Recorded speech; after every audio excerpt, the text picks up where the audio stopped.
आतंकवाद से लड़ाई सिर्फ हथियारों से नहीं जीती जाती, बल्कि रणनीति से जीती जाती है। और इसी रणनीति को मजबूत करने के लिए भारत ने शुरू की अपनी पहली नेशनल एंटी टेररिज्म पॉलिसी, जिसका नाम है प्रहार। आखिर क्या है प्रहार स्ट्रेटजी, और इसकी स्ट्रेटजी को समझेंगे यहाँ भारत की सिक्योरिटी सिस्टम को ये कैसे बदल सकती है, समझते हैं। वीएस क्लासेस आमलाई के ऑनलाइन प्लेटफॉर्म में आप सभी का स्वागत है। आज की क्लास में हम बात करेंगे भारत की एक स्ट्रेटजी, एक पॉलिसी के बारे में जो आतंकवाद के खिलाफ काम करने वाली एक पॉलिसी है। तो सारी पॉलिसी के उद्देश्य क्या हैं, कैसे ये काम करेगी, उसका पूरा फ्रेमवर्क, सब कुछ हम आज की क्लास में समझेंगे। चलिए यहाँ हम सबसे पहले बात करते हैं। देखिए, जो भारत है हमारा लंबे समय से आतंकवाद की चुनौती का सामना करता रहा है। कभी सीमा पार से आने वाले आतंकी हमले, तो कभी अलग अलग आतंकी संगठनों का नेटवर्क, तो कभी इंटरनेट और सोशल मीडिया के जरिए फैलाया जाने वाला कट्टरपंथ। ये सभी देश की सुरक्षा के लिए बड़ी चुनौती बन रहे हैं। हाल ही के वर्षों में आतंकवाद का स्वरूप और भी बदल गया है, जिसमें ड्रोन के माध्यम से हथियार भेजना, साइबर हमले करना और ऑनलाइन युवाओं को भड़काने जैसी तकनीकें भी शामिल हो गई हैं।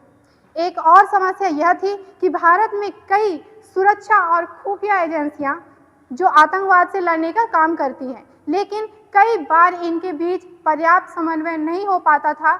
जैसे किसी एजेंसी के पास कोई महत्वपूर्ण जानकारी होती थी, लेकिन वह समय पर दूसरी एजेंसी तक नहीं पहुंच पाती थी, जिससे खतरे को रोकने में देरी हो सकती थी।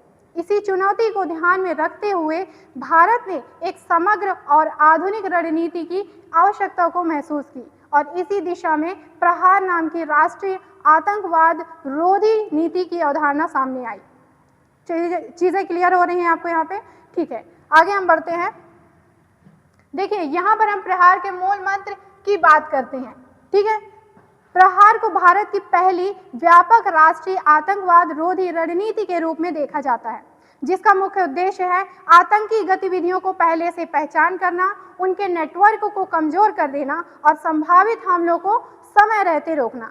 सरल शब्दों में अगर कहें तो इस रणनीति का मूल विचार है खतरे को पहले से पहचानो और उसे बढ़ने से पहले ही खत्म कर दो। क्लियर है सारी चीजें? इसके बाद हम इसके उद्देश्यों को यहाँ पर समझ लेते हैं, किस उद्देश्य से इसे बनाया गया है। ठीक है, तो देखिए, इस नीति का एक महत्वपूर्ण उद्देश्य देश की विभिन्न सुरक्षा एजेंसियों के बीच बेहतर तालमेल को स्थापित करना है। भारत में इंटेलिजेंस ब्यूरो यानी आईबी और रिसर्च एंड एनालिसिस विंग यानी रॉ और नेशनल इन्वेस्टिगेशन एजेंसी निया जैसी संस्थाएं आतंकवाद के खिलाफ काम करती हैं।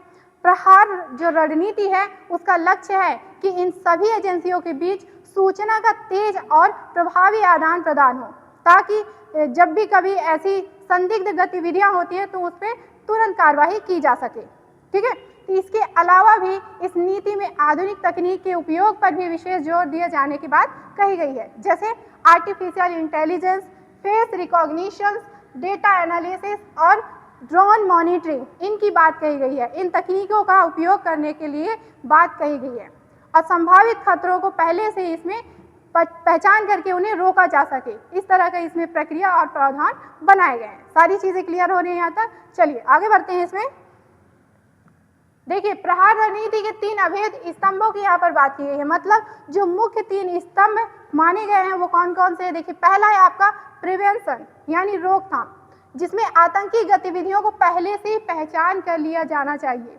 दूसरा है प्रोटेक्शन यानी सुरक्षा, देश के संवेदनशील और महत्वपूर्ण स्थानों की सुरक्षा व्यवस्था को बढ़ा देना चाहिए।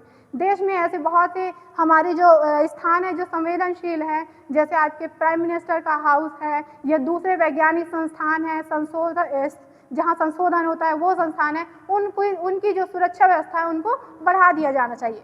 तीसरा जो मुख्य स्तंभ है वो है रिस्पॉन्स, प्रतिक्रिया। अगर कोई हमला हो जाए तो तुरंत सटीक जवाब देना। इन सारी तरह की प्रक्रिया या प्रावधान को लेकर के जो हमारा नया जो तकनीकी लाई गई है या रणनीति लाई गई है प्रहार, इसकी हम बात कर रहे हैं। ठीक है, अब इसमें हम बात करते हैं इन चीज़ों की कि अगर इस तरह की रणनीति भारत की राष्ट्रीय सुरक्षा व्यवस्था को अधिक मजबूत और आधुनिक बनाने की दिशा में एक महत्वपूर्ण कदम मान सकते हैं आप। क्लियर है सारी चीज़ें? चलिए इसके बाद हम आगे देखते हैं। इसमें आतंकवाद को सप्लाई करने वाले यहाँ पर जो सप्लाई लाइन है उनको काटने की बात कर रहे हैं। तो देखिए, आतंकवाद केवल हथियारों से नहीं चलता, बल्कि उसके पीछे एक मजबूत वित्तीय नेटवर्क भी होता है। इसलिए प्रहार रणनीति में तकनीकी फंडिंग को रोकने पर विशेष ध्यान दिया गया है। इसके तहत हवाला नेटवर्क पर निगरानी रखने की बात कही है, अवैध फंडिंग को रोकने की बात कही गई है, साथ में संदिग्ध वित्तीय लेन देन की भी जांच करने की बात कही गई है। यानी लेन देन यानी पैसे से संबंधित जितनी भी प्रक्रिया होती है देश के अंदर, उन पर नजर रखने की बात कही गई है। क्यों? क्योंकि कोई भी योजना, कोई भी सोच अगर आती है तो उसके लिए फंडिंग बहुत ज़्यादा ज़रूरी होता है। ठीक है। दूसरा, वही अगर बात करें मानसिकता यानी सोच की, जिस सोच से निकल के वो आतंकवाद के मामले जो है आ रहे हैं देश में, उस सोच को ही रोक देना। किसके माध्यम से?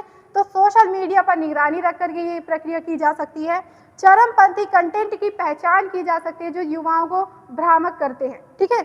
युवाओं को कट्टरपंथ से बचाना, इन तरह के जो स्तंभ हैं मानसिकता या फिर पैसे से लेकर के, इनकी पहचान करना, ये सारी प्रक्रिया किसके अंतर्गत? यहाँ प्रहार के अंतर्गत की जाएगी। क्लियर है सारी चीजें? और आज के समय में सोशल मीडिया और इंटरनेट भी आतंकवाद के नए हथियार बनते जा रहे हैं।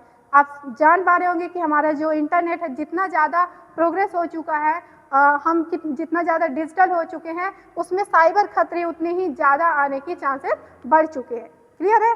और इसके साथ ही प्रहार रणनीति में एक तेजी से जो एक प्रक्रिया तंत्र भी जो शामिल है, ताकि यदि किसी जगह पर आतंकवादी खतरा सामने आए तो खुफिया एजेंसियां तुरंत जानकारी साझा कर सके और सुरक्षा बल बिना देरी के कार्यवाही कर सके, जिससे नुकसान को कम से कम किया जा सके। क्लियर है सारी चीजें यहाँ तक? चलिए, अब यहाँ पर देखिए, दो चीजों की बात कर रहे हैं कि जब भी कोई नई जो योजना है, प्लानिंग आती है, रणनीति आती है, तो उसके कुछ फायदे या नुकसान हो सकते हैं। ठीक है। और उस नई रणनीति को कई चुनौतियों का सामना भी करना पड़ सकता है। जैसे यहाँ हम बात कर रहे हैं चुनौतियों की, जैसे अलग अलग एजेंसियों के बीच ग्राउंड लेवल तक समन्वय को बनाए रखना, यह एक समस्या आ सकती है जब हम इस नए रणनीति यानी प्रहार को लागू करेंगे। दूसरी, अत्याधुनिक तकनीकी संसाधनों की निरंतर आवश्यकता। क्यों? हम यहाँ पर बात कर रहे हैं कि हमारे डिजिटल प्लेटफॉर्म को स्ट्रॉन्ग करने की ज़रूरत है। जितने भी साइबर क्राइम्स होते हैं उन पर हमें जो है नज़र रखने की ज़रूरत है। तो इसके लिए हमें जो तकनीकी संसाधन है उसकी आवश्यकता भी ज़्यादा पड़ेगी। क्लियर है? वहीं तीसरी चुनौती, साइबर आतंकवाद का तेजी से बढ़ता और बदलता खतरा। अब जब सारी चीज़ें या ज़्यादातर चीज़ें तकनीकी तौर पे होंगी तो यहाँ पर साइबर आतंकवाद, साइबर खतरे का यहाँ पर संभावना बन सकती है। ठीक है। वहीं हम अगर प्रहार के उद्देश्यों की बात करें या महत्व की बात करें, जो लक्ष्य हमें प्राप्त हो सकता है वो ये है कि राष्ट्रीय सुरक्षा मजबूत होगी, साथ में एजेंसियों के बीच में तालमेल बढ़ेगा। वहीं तीसरी बात यह है कि तकनीकी आधारित सुरक्षा प्रणाली भी बढ़ेगी हमारे साथ में, और आतंकवाद के नए रूप से निपटान आसान हो जाएंगे। ठीक है।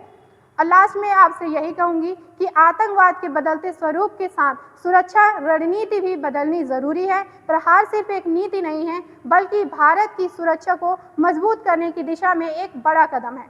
अब देखना यह है कि आने वाले समय में यह स्ट्रैटेजी भारत की सुरक्षा को मजबूत बनाने में कितनी प्रभावी साबित होती है। भारत सरकार की इस नई रणनीति के बारे में आपकी क्या राय है, हमें कमेंट बॉक्स में बताइएगा। Thank you.